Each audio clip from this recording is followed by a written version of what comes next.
Hello friends, कैसे हो आप सभी। उम्मीद करता हूं कि आपकी तैयारी बहुत अच्छी चल रही होगी और एग्जाम जैसे ही पास आते जा रहा है तो आप उसी स्तर पर अपनी तैयारी को भी आप आगे बढ़ा रहे होंगे। उम्मीद यही करता हूं आपसे।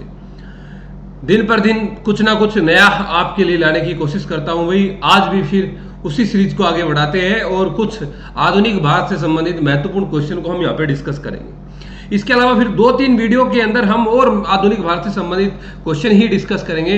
फिर इसके तुरंत बाद हम मध्यकालीन भारत के अंदर आएंगे, जो आपके लिए बहुत ही महत्वपूर्ण सेशन रहने वाला है। तो ये रिवीजन का बढ़िया से बढ़िया माध्यम है। वही अगर आप इस तरीके से रिवीजन करते हैं, बढ़िया से बढ़िया लेवल के क्वेश्चन आप सेट करते हैं, तो ये आपके लिए बहुत ही फायदेमंद रहने वाला है। तो देखते हैं, ज्यादा स्टूडेंट ज्यादा समय व्यर्थ ना करते हुए अब ना हम आगे बढ़ाते हैं। 20 क्वेश्चन डिस्कस करने हैं। और एक बात जो क्वेश्चन डिस्कस करने से पहले मैं आपको शेयर करना चाहता हूं कि अभी हमारा नया बैच स्टार्ट हुआ है। तो नए बैच के अंदर आपका कोई भी जानकार है और नेक्स्ट एग्जाम के लिए तैयारी करना चाहता है दिसंबर के लिए, तो आप सूचना दे सकते हैं और बता सकते हैं, वीडियो शेयर कर सकते हैं, कोई भी डेमो क्लास के लिए बोल सकते हैं। ओके, तो शुरू करते हैं। आज का फर्स्ट क्वेश्चन है, सभी लेवल के बढ़िया क्वेश्चन आपके रहने वाले हैं। यहाँ पे देखिए भाई कि भारत के आरंभिक उपनिवेशवाद के संदर्भ में भारत में ब्रिटेन के राजनीतिक नियंत्रण के पश्चात 18वीं शताब्दी के मध्य में, देखो ये बोला है 18वीं शताब्दी के मध्य में, यानी कि 1750 या 1757 की पेरिस की 1757 में जो अपना प्लासी की लड़ाई के बाद की बात ये बोला है, यानी कि 18वीं शताब्दी के मध्य में निम्नलिखित स्थापित शहरी व्यापार केंद्रों में किसने अपना महत्व खो दिया था। किसने अपना महत्व खो दिया था? आप एक बात जानते हैं, जिस समय में महारानी मतलब जिस समय में विक्टोरिया के द्वारा इनको आज्ञा पत्र दिया गया और ये भारत के अंदर व्यापार के लिए ये कंपनी आई, तो शुरुआत में इन्होंने अपना व्यापारिक कारखाना कहां पे खोला? सूरत के अंदर खोला। शुरुआत में अपना कारखाना कहां पे खोला? मसूलीपट्टनम में खोला, या फिर यहाँ पे ढाका था, एक ऑप्शन कट रहा है, ढाका के अंदर खोला। लेकिन आप जानते हैं कि क्या 1757 की प्लासी की लड़ाई के बाद भी इनका मुख्य जो कार्यालय रहा वो सूरत के अंदर रहा या मसूलीपट्टनम में रहा? नहीं, उस समय में कलकत्ता मुख्य है इनका, मद्रास, ये मुख्य इनके व्यापार के मुख्य केंद्र हुआ करते थे। आप इन क्वेश्चनों को इस वे में नहीं पढ़ते, तो थोड़ा ढालने की कोशिश किया करें कि किस तरीके से क्वेश्चन पूछे जा सकते हैं। तो सूरत के अंदर, मसूलीपट्टनम के अंदर और आपका ढाका के अंदर ये अपना महत्व इन्होंने खो दिया। अब नए जो व्यापारिक जो केंद्र इनके बन गए यहाँ पे मद्रास के अंदर और कलकत्ता के अंदर और दूसरे व्यापारिक केंद्र इनके। तो फर्स्ट का आपका ए ऑप्शन यहाँ पे सही होगा भाई। ठीक है, नेक्स्ट आप देखिए कि भारतीय राष्ट्रीय कांग्रेस के त्रिपुरी अधिवेशन नॉर्थ त्रिपुरा। देखो त्रिपुरा एक स्टेट है और त्रिपुरी जो है एमपी के अंदर, मध्य प्रदेश के अंदर एक जगह आपकी पड़ती है त्रिपुरी। ठीक है, याद रखना इसका, त्रिपुरी। तो ये अधिवेशन 1939 के अंदर हुआ था, इसके बारे में विचार करना है। तो सबसे पहले तो आप एक ही बात जानिए कि 1939 में जब ये अधिवेशन हुआ था तो इसकी अध्यक्षता शुरुआती समय में जो अध्यक्ष जो बने थे वो आपके बने थे सुभाष चंद्र बोस। 2 अधिवेशनों की लगातार अध्यक्षता सुभाष चंद्र बोस के द्वारा की गई थी भाई, तो 1938 1939। तो एक बार पढ़िए कि गोविंद वल्लभ पंत ने, यहाँ पे कुछ नई बातें आपको जानने को मिलेगी कि गोविंद वल्लभ पंत ने पुरानी कांग्रेस कार्यकारिणी समिति पर पूर्ण विश्वास व्यक्त करते हुए एक संकल्प प्रस्तुत किया। हम नॉर्मली सिर्फ इतना पढ़ते हैं त्रिपुरी अधिवेशन के बारे में कि ये 1939 में हुआ, ये मध्य प्रदेश में है। इसके अध्यक्षता शुरुआती समय में मतलब अध्यक्ष जो बने थे वो आपके सुभाष चंद्र बोस बने थे। लेकिन कई सारे स्टूडेंट तो यही कंफ्यूज रहते हैं क्योंकि आप जानते हैं कि इनका जो विवाद था वो इनके अपोजिट जब यहाँ पे चुनाव हुए थे तो पट्टाभी सीतारामैया को हरा के ये अध्यक्ष बने थे। तो अब मैं बोलता हूं कि नहीं, सुभाष चंद्र बोस ने अपनी अध्यक्षता से त्याग पत्र दिया और फिर मैं क्वेश्चन करता हूं कि अध्यक्ष कौन बने, तो बहुत सारे स्टूडेंट का जवाब आता है कि पट्टाभी सीतारामैया बने थे। पट्टाभी सीतारामैया नहीं अध्यक्ष बने थे। पट्टाभी सीतारामैया की जगह कौन अध्यक्ष बने थे? डॉक्टर राजेंद्र प्रसाद अध्यक्ष बने थे, जो पहले भारत के प्रेसिडेंट होंगे। डॉक्टर राजेंद्र प्रसाद अध्यक्ष बनेंगे। अब दूसरी बात जो मैं यहाँ पे बोल रहा हूँ कि गोविंद वल्लभ पंत, जिसका नाम आप सुन रहे हैं, ये संयुक्त प्रांत जो समय में हुआ करता, जो आज का उत्तर प्रदेश है, तो पहले मुख्यमंत्री रहे हैं। गोविंद वल्लभ पंत पहले मुख्यमंत्री रहे हैं संयुक्त प्रांत के। तो गोविंद वल्लभ पंत ने पुरानी कांग्रेस कार्यकारिणी समिति पर पूर्ण विश्वास व्यक्त करते हुए एक संकल्प प्रस्तुत किया। यानी कि एक बात क्या बोलना चाह रहे हैं, आप देख रहे हैं कि सुभाष चंद्र बोस और महात्मा गांधी में अनबन थी विचारों को लेकर, बात को लेकर। उस समय में फायदा उठाना चाहते थे, द्वितीय विश्व युद्ध शुरू हो गया था और द्वितीय विश्व युद्ध का सुभाष चंद्र बोस फायदा उठाना चाहते थे, लेकिन महात्मा गांधी इसके खिलाफ थे। विचारों की लड़ाई थी, तो विचारों में महात्मा गांधी इनसे अलग थे। तो गोविंद वल्लभ पंत ने कहा कि जब ये कांग्रेस जो कार्यकारिणी समिति है, जो पुरानी कांग्रेस कार्यकारिणी समिति है, इसी को लेकर ही एक संकल्प प्रस्तुत किया, लेकिन महात्मा गांधी ने इसको इग्नोर कर दिया। ध्यान से सुनिए, गोविंद वल्लभ पंत ने एक संकल्प प्रस्तुत किया, बहुमत से संकल्प पारित भी हुआ, लेकिन महात्मा गांधी ने इसको मना कर दिया। क्यों मना कर दिया? महात्मा गांधी ने कहा जब अध्यक्ष ये बने हैं सुभाष चंद्र बोस तो अपनी अलग से कांग्रेस कार्यकारिणी का गठन ये करेंगे, कांग्रेस कार्यकारिणी का गठन भी यही करेंगे। लेकिन इस चीज के लिए सुभाष चंद्र बोस ने मना किया और अंततः सुभाष चंद्र बोस के पास एक ही रास्ता बचता था, वो कि इससे अपना इस्तीफा देना उनको था, और वो इस्तीफा अपना दे देते हैं और अध्यक्ष राजेंद्र प्रसाद के तौर पे बनते हैं। तो ये नई बात आपके लिए थी, आप नहीं पढ़ते इस चीज को, ठीक है। तो पहला ऑप्शन सही है आपका। सुभाष चंद्र बोस के त्याग पत्र के पश्चात राजेंद्र प्रसाद को अध्यक्ष चुना गया। दोनों की दोनों बात यहाँ पे आपकी सही है, तो आपका आंसर यहाँ पे आपका सी आंसर रहने वाला है। नेक्स्ट क्वेश्चन देखिए कि स्वतंत्रता संग्राम के दौरान मंदिर प्रवेश आंदोलनों के संदर्भ में गुरुवायूर मंदिर प्रवेश आंदोलन से संबंध है। देखो गुरुवायूर, देखो आप देख रहे हैं स्वतंत्रता संग्राम के दौरान मंदिर प्रवेश, दलित अछूत को मंदिरों में प्रवेश कराना, केरल के अंदर मुख्यतः ये आंदोलन लगभग जारी था उस समय में। तो सुब्रमण्यम तिरुमंबू एकदम जुड़े हुए थे, पी कृष्णा पिल्लाई जुड़े हुए थे, ए के गोपालन, सभी के सभी जुड़े हुए थे भाई, सभी के सभी सदस्य से जुड़े हुए थे भाई, ठीक है। नेक्स्ट आप देखिए कि साधारण ब्रह्म समाज, साधारण ब्रह्म समाज। अब आप बोलोगे साधारण ब्रह्म समाज कहां से आ गया? सबसे पहले आप देखिए 1828 में ब्रह्म समाज की स्थापना हुई, फिर केशव चंद्र सेन के समय में ये इनमें डिवाइड हो गया, ये समाज ब्रह्म समाज जो है डिवाइड हो गया, और डिवाइड होने के बाद में जो केशव चंद्र सेन का जो अपना ब्रह्म समाज जो था 1878 के अंदर, 1878 के अंदर ये डिवाइड हो जाता है और बन जाता है साधारण ब्रह्म समाज। साधारण ब्रह्म समाज क्या क्यों बनता है साधारण ब्रह्म समाज? दिमाग में क्वेश्चन आता होगा ना, क्यों बनता है? क्योंकि उस समय में केशव चंद्र सेन, जिसकी उस समय में पूरी मतलब एक पहुंच थी, एक बात उनकी सम्मान था, अधिनायकवाद उनके खिलाफ उनको लगाया गया है कि इनका ये तो मनमानी करते हैं, है ना, इन सामाजिक सुधार के तौर पर भी उनको देखा जाता है। तो 1872 के अंदर उन्होंने अपनी पुत्री का विवाह कूच विहार के जो राजा थे, कूच विहार के राजा के साथ में, एक अल्पवयस्क राजा के साथ में अपनी बेटी का विवाह इन्होंने किया। और आप जानते हैं उससे पहले ही 1872 में इन्होंने नेटिव मैरिज एक्ट लेके आए थे, इन्हीं की सहायता से नेटिव मैरिज एक्ट या ब्रह्म मैरिज एक्ट, है ना, ये लेके आए थे, और फिर अपनी बेटी की शादी एक अल्पवयस्क कूच विहार के राजा के साथ की थी। तो इससे लोग खिलाफ थे, और आनंद मोहन बोस, शिव चंद्र देव और उमेश चंद्र दत्त इसके अलावा भी थे, तो साधारण ब्राह्मण समाज से जुड़े हुए थे, ठीक है। इस बात का ध्यान रखना है स्टूडेंट आपने। इसके अलावा इसने एक परमात्मा में विश्वास के सिद्धांत और वेदों को अचूक मानने का धारणा को स्वीकार किया।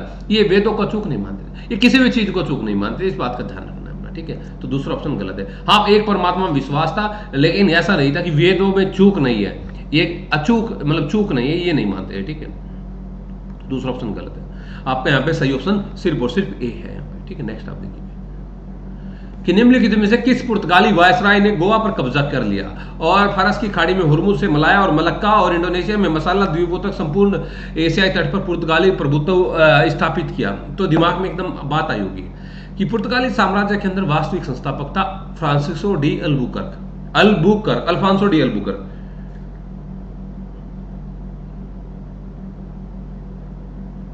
अल्फांसो डी अल्बुकर्क, इन सब चारों का नाम आप सुनते हैं। सबसे पहले Vasco da Gama. Vasco da Gama Bharat में सबसे पहली बार आया, आप जानते हैं, पुर्तगाली के रूप में 1498 में, उसके बाद में 1502 के अंदर आए, उसके बाद में 1524 में आए, 3 बार आए Vasco da Gama. Vasco da gamma 3 बार आए। अगर हम बात करेंगे अल्मीडा की, तो अल्मीडा जो है पुर्तगाली जो अपनी कंपनी है इसका संस्थापक होगा। अगर आपसे पूछा है संस्थापक कौन था तो अल्मीडा था, अगर पूछा है वास्तविक संस्थापक कौन था तो अल्बुकर्क था। ये संस्थापक, ये वास्तविक संस्थापक। अगर आपसे पूछा जाए शांत जल की नीति, यानी कि इंग्लिश में अगर बोले तो blue water policy, blue water policy किसकी नीति थी भैया, किसके द्वारा जारी की गई थी, अल्मीडा या अल्बुकर्क? कई बार कंफ्यूज हो जाते हैं। तो ये ब्लू वाटर पॉलिसी या शांत जल की नीति अल्मीडा की नीति थी, ठीक है। त्रिपक्षीय संघर्ष के साथ में किसका झगड़ा हुआ था, जो मिस्र, तुर्की, गुजरात वाली सेना थी, अल्मीडा का। अल्बुकर्क के संबंध में वास्तविक संस्थापक, या आप देखेंगे मलक्का होर्मुज पर अधिकार करने वाला, भारतीय महिलाओं से शादी कराने वाला, प्रोत्साहित कराने वाला, राजा राम मोहन राय का अग्रणी इनको बोला जाता है ना। सती प्रथा के खिलाफ आवाज इन्होंने अपने क्षेत्र में उठाई थी। नीनो डी गुना, अगर आपसे बुझाए बाबर के समय में पुर्तगाली वायसराय कौन थे? तो आप बोलोगे नीनो डी कुना, नीनो डी कुना। तो आपका राइट आंसर यहाँ पे बी होगा, फ्रांसिस्को डी अल्बुकर्क भाई। नेक्स्ट आप देखिए कि औपनिवेशिक काल के दौरान ब्रिटिश आर्थिक नीतियों ने भारतीय व्यापार की प्रकृति को पूरी तरह से बदल दिया। इस संदर्भ में 19वीं शताब्दी के अंत तक निम्नलिखित कौन से भारत की प्रमुख निर्यात वस्तुएं थी? निर्यात वस्तुएं औपनिवेशिक काल के दौरान ब्रिटिश आर्थिक नीतियों ने भारतीय व्यापार की प्रकृति को पूरी तरह से बदल दिया। इस संदर्भ में 19वीं शताब्दी के अंत तक कौन सी भारत की निर्यात वस्तु? कच्चा कपास, जूट, नील, रेशम, ये सारी थी। उस समय में ये सारी की सारी जो है निर्यात की वस्तुएं होकर थी। चारों की चारों वस्तुएं निर्यात की वस्तुएं थी भाई। ठीक है, नेक्स्ट आप देखिए कि निम्नलिखित में से कौन सा व्यक्तित्व मानव जाति के लिए एक धर्म एक जाति और एक ईश्वर का नारा दिया? देखो, अगर आपसे पूछा जाए एक धर्म एक जाति एक ईश्वर का नारा दिया था, तो नारायण गुरु ने दिया था, नारायण गुरु ने दिया था। और अगर ये बोला हो कि मानव के लिए कोई ना धर्म है, कोई ना जाति है, ना कोई ईश्वर है, मानव के लिए ना कोई धर्म है, ना कोई जाति है और ना कोई ईश्वर है, तो इनके शिष्य थे नारायण गुरु के अयप्पन, जिनका नाम था अयप्पन, जिनका नाम था। ये नारा अगर आए कि मानव का ना कोई धर्म, ना कोई जाति, ना कोई ईश्वर, ठीक है, ये आए तो आप बोलोगे सहोदरन अयप्पन नाम यहाँ पे आपका आएगा भाई। ठीक है, और यहाँ पे ये जो क्वेश्चन था मानव जाति के लिए एक धर्म एक जाति और एक ईश्वर का नारा नारायण गुरु के द्वारा यहाँ पे आपका दिया गया भाई। ठीक है, नेक्स्ट आप देखिए कि वर्ष 1916 के लखनऊ अधिवेशन के संदर्भ में, लखनऊ अधिवेशन 1916 महत्वपूर्ण अधिवेशन, जहां पे कांग्रेस के दोनों धड़े एक जगह मिले, जहां पे मुस्लिम लीग इनके साथ शामिल हुई, इसके संदर्भ में विचार करना और कथनों के बारे में बताना कि कौन से कथन आपके यहाँ पे सही है भाई, कौन से कथन यहाँ पे सही है। कि लोकमान्य तिलक और मदन मोहन मालवीय ने कांग्रेस लीग समझौते में महत्वपूर्ण भूमिका निभाई। देखो, लोकमान्य तिलक, ये बात सही है, बाल गंगाधर तिलक के प्रयासों से, एनी बेसेंट के प्रयासों से कांग्रेस और मुस्लिम लीग में एक समझौता हुआ, लेकिन मदन मोहन मालवीय नहीं चाहते थे कि लीग के साथ समझौता हो। मदन मोहन मालवीय नहीं चाहते थे कि लीग मुस्लिम लीग के साथ में कांग्रेस का समझौता हो। तो ये तो बात गलत हुई है, ये तो बात गलत हुई। लीग, मदन मोहन मालवीय हिंदूवादी नेता थे, हिंदू महासभा की स्थापना की थी इन्होंने 1915 के अंदर, ठीक है, जानते हैं। और 1916 में ये बनारस हिंदू विश्वविद्यालय की स्थापना, ठीक है। दूसरा, फिरोज शाह की मृत्यु कब हुई थी भाई? 1915 में। तो फिरोज शाह की मृत्यु ने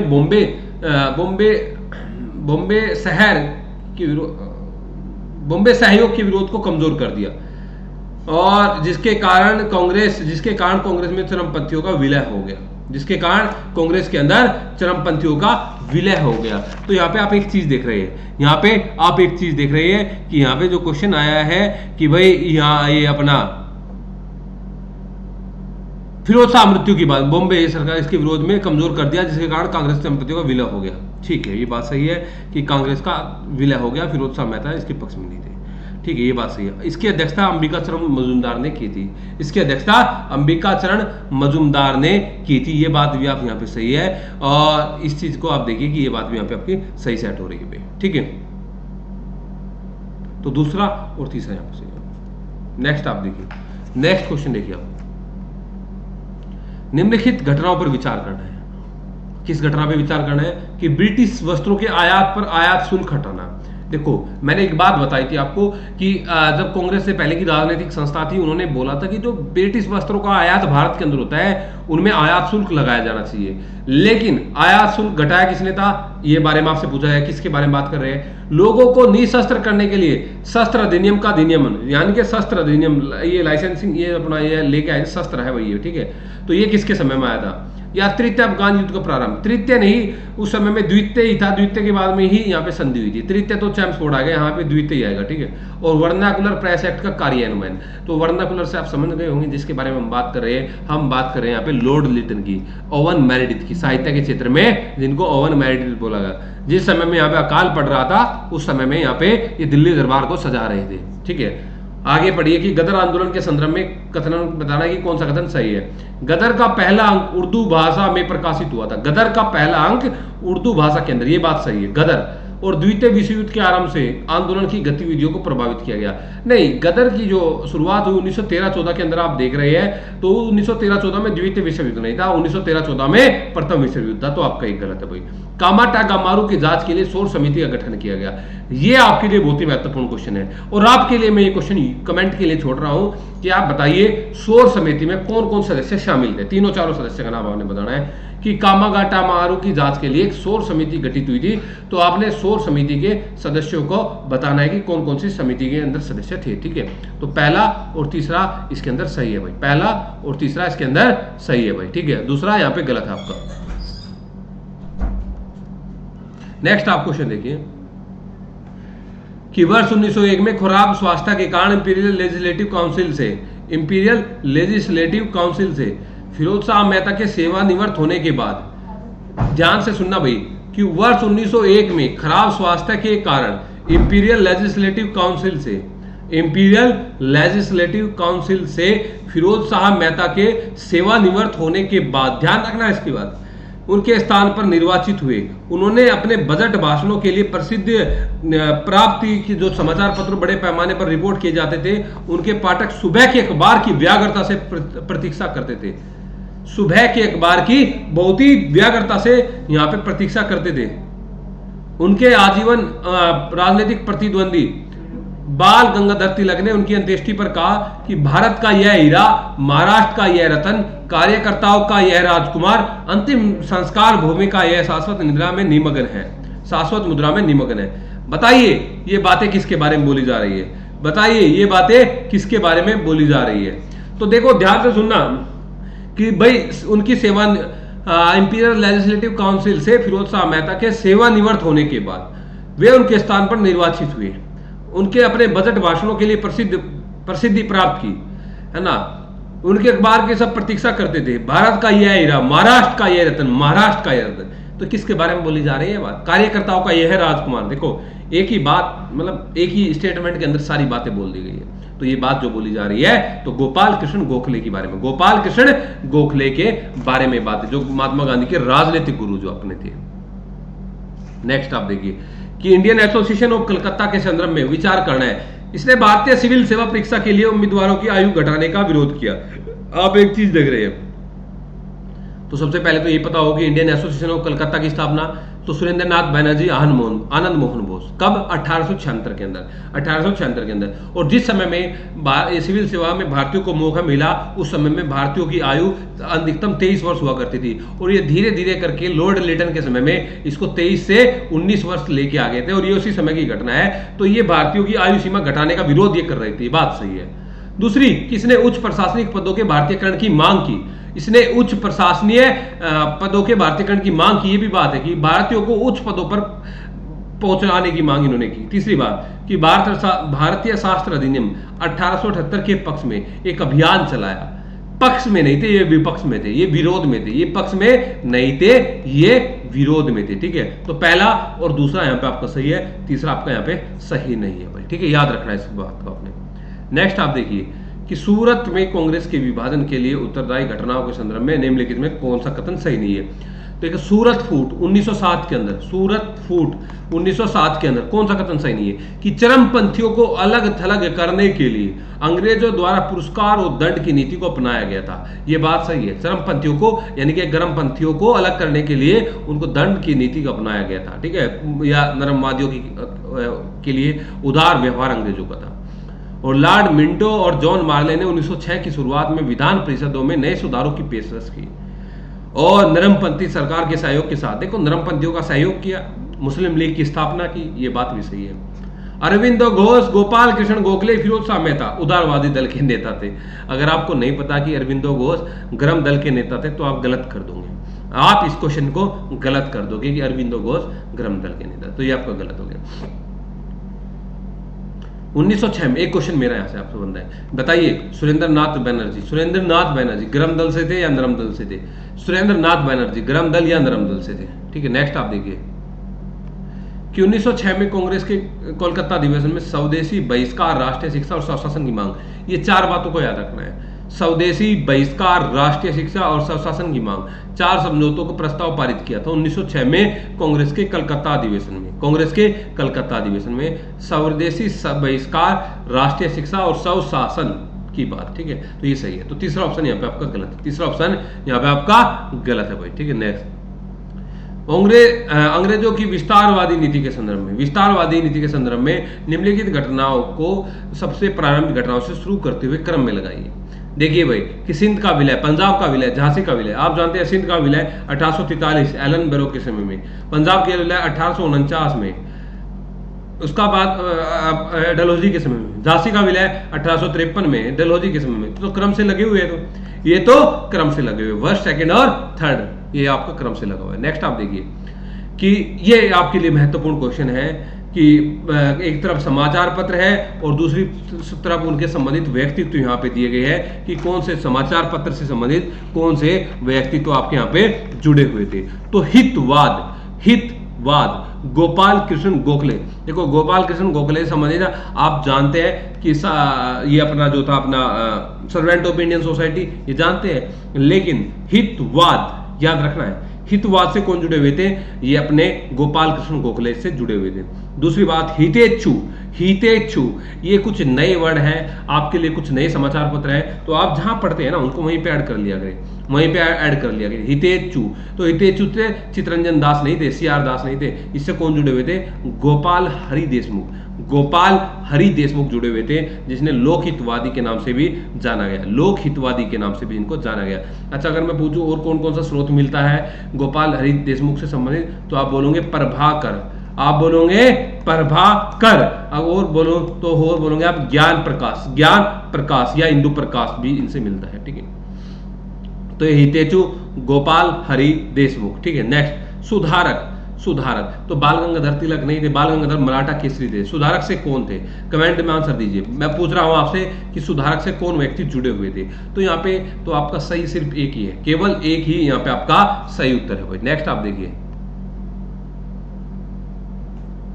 कि भारतीय राष्ट्रीय कांग्रेस के अधिवेशन से संबंधित, कांग्रेस का पहला अधिवेशन 1885 में। ठीक है, सुरेंद्रनाथ बैनर्जी और बंगाल के अन्य नेताओं ने अपने दलों का भारतीय राष्ट्रीय कांग्रेस के साथ में विलय कर लिया, गलत बात है। सुरेंद्रनाथ बैनर्जी और जो अन्य नेता थे ये उस समय में अपना अधिवेशन कर रहे थे। कहां पे अधिवेशन कर रहे थे, 1885 में कलकत्ता के अंदर ये अधिवेशन कर रहे थे। तो विलय नहीं किया, विलय कब किया, 1886 के अंदर, एक साल बाद किया था विलय। ठीक है, पहला गलत कि वर्ष 1886 में कांग्रेस के कलकत्ता अधिवेशन की अध्यक्षता नेहरू जी ने की थी। ये बात सही है कि नेहरू जी ने अध्यक्षता की थी भाई कलकत्ता में, और उस समय में उन्होंने विलय किया था।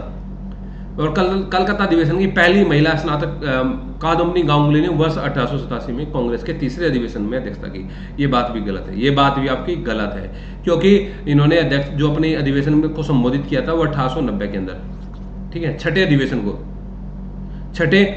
को संबोधित किया था। ठीक है भाई, और अगर यहाँ पे एक बात पूछूं कि महिलाओं को कब भागीदारी मिली थी किसी भी अधिवेशन में, 1889 में, इन्होंने 1890 में संबोधित किया था। तो राइट आंसर क्या हुआ, केवल दो।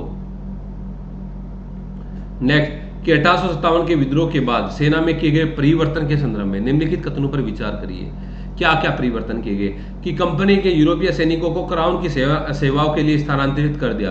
कंपनी के यूरोपीय सैनिकों को क्राउन की सेवाओं के लिए स्थानांतरित कर दिया। जो पहले कंपनी की सेवा में सैनिक हुआ करते थे, अब क्राउन की सेवाओं के लिए इनको स्थानांतरित कर दिया। ठीक है, और सेना में भारतीयों की तुलना में यूरोपीय सैनिकों का अनुपात बढ़ा दिया, ये भी बात सही है। और सेना और तोपखाना विभागों में सभी उच्च पदों पर यूरोपीय लोगों के लिए आरक्षित थे। ठीक है, उच्च पद। लेकिन एक बात यहाँ पे दी गई है कि बताइए कि भारतीय और यूरोपीय सैनिकों का अनुपात 1/2 था या ये अपोजिट था, इसके ये अपोजिट था। आप बताइए, ये बंगाल के अंदर और मद्रास में अलग था। तो आप बताइए इस क्वेश्चन का आंसर। नेक्स्ट कि 1942 के भारत छोड़ो आंदोलन के दौरान महिलाओं के द्वारा अग्रणी भूमिका निभाई गई थी। इस संदर्भ में कौन सी महिलाएं भारत छोड़ो आंदोलन के संबंध रूप से जुड़ी हुई थी। तो अरुणा आसफ अली, सुचेता कृपलानी, उषा मेहता। अरुणा आसफ अली, सुचेता कृपलानी और उषा मेहता, तीनों के तीनों अरुणा आसफ अली। अच्छा, एक क्वेश्चन और मैं पूछूं अगर आपसे, चलो मैं बताता हूं, इनमें से कौन सी महिला ऐसी थी जिसका जन्म अंबाला के अंदर हुआ था, आप ही बताइए। चलो, जिसका जन्म अंबाला के अंदर हुआ था। ठीक है, तो उषा मेहता, सुचेता कृपलानी और अरुणा आसफ अली। ठीक है, और अगर आपसे पूछा जाए कि सुचेता कृपलानी ने अपना प्रारंभिक जीवन जो है वो अपना कहाँ पे किस रूप में शुरुआत किया, तो ये बनारस हिंदू विश्वविद्यालय BHU के अंदर एक राजनीतिक इतिहास की अध्यापिका के रूप में कार्य किया। और जब आचार्य कृपलानी से शादी की इन्होंने 1936 के अंदर, उसके बाद 2 साल बाद 1938 में इन्होंने कांग्रेस में शामिल हुई थी। 1938 में कांग्रेस में शामिल हुई थी। ठीक है, और ये अरुणा आसापल्ली जो है, आसप इनकी हस्बैंड का नाम था। दादा भाई नौरोजी के संदर्भ में बताना कि कौन सा कथन सही है। उन्होंने वर्ष 1866 में लंदन में east India company east India association का गठन किया।